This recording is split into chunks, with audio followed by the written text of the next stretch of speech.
Hey everyone, so I am here to talk about the fourth team here out of my 12 teams. I'm going to be doing a recap of for the WNBA. Some teams are 5 games in, some are 6 games in their season, and some have played 7. The Fever are the only team that played 8 games.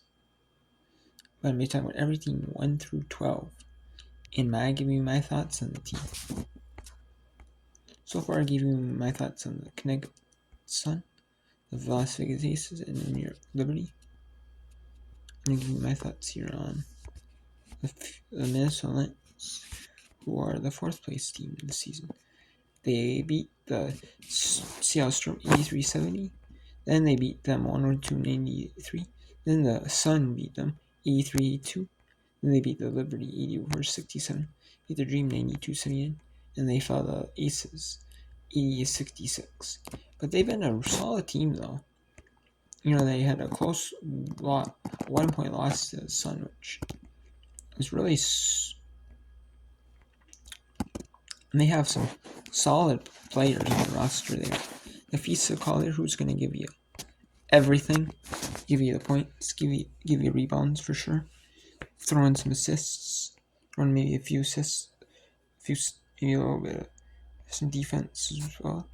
Courtney Williams is one of those players that's a solid starter, but she's going to give you whatever the team needs. The team needs her to score, needs her to assist, needs her to rebound. She's going to do that, for you. And she's a good mid-range player, She's not one of those players that's going to shoot the three, really. She's one of those that's she's like a solid mid-range player. And the mid-range, sometimes the mid-range is lost, It's like a lost art, Everyone wants to shoot close to the basket, get the easy shots or shoot the threes, But the mid-range, if you have mid-range game, it can be effective, It stretches out the defense, too. People know the guard up close, and people know the threes. You want to shoot the three, but if you can have a good mid-range as well, you can be you're a good 3-level scorer. You can be, you have to guard you at all 3 levels, and that can be deadly, You got Keela McBride, who's a stirrer, and is going to give you whatever the team needs: blocks, steals, assists, points, give you anything the team needs. Alana Smith, same thing there, is a really solid player on defense, and will give you will do whatever the team needs, essentially to score, assist, rebound, steal, block, and she is really good at the defensive end. She's a solid defensive player. She was with the Sky for last season, and she was with the Sky. She was with the Sky for a couple seasons, I believe. Because she's pretty new to the WNBA. She's not one of those players who's been in the WNBA for a long time. Then you got Xana Lassini, which I am really impressed by her. Her stats are not eye-popping, but she's one of those players that will show you stuff that might not be necessarily on the stat sheet. And then you got Bridget Carlton.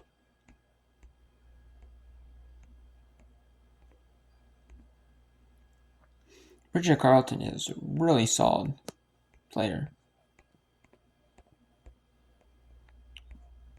Honestly, Bridget Carlton, she is a pretty solid player. Her stats may not necessarily show it, but she's willing, to do the little things for the team. She is a starter, but she's doesn't play a ton, but she's one of those players that's willing to do whatever the team needs. And then Dorka Juhas, she's coming back in the mix. She was playing overseas with her overseas team. And players with so many years of experience, under so many years of experience, are exempt from the prioritization. Otherwise, after so many years in the league, this is your, this is going to be, say, your, you know, you played so many seasons in the league, then then the prioritization will kicks in for you. So, Darko is playing with her overseas team, but she is trying to come back in like nothing's ever happened. It's gonna take a little bit of time for her to gel with her teammate, with her new team, because you got Courtney Williams, you got Alana Smith, you got Xana Lassini, you got Tisha Heidemann. You got no Diamond Miller. Diamond Miller's out with injury, I believe, which is kind of a shame. Diamond Miller was a solid player last year, but it's still gonna be like a solid role player when she comes back. Still be like a solid sixth option. I don't know if she'd be a sixth option, but she might be like a solid seventh option. Seventh option should be, seventh, eighth option. So.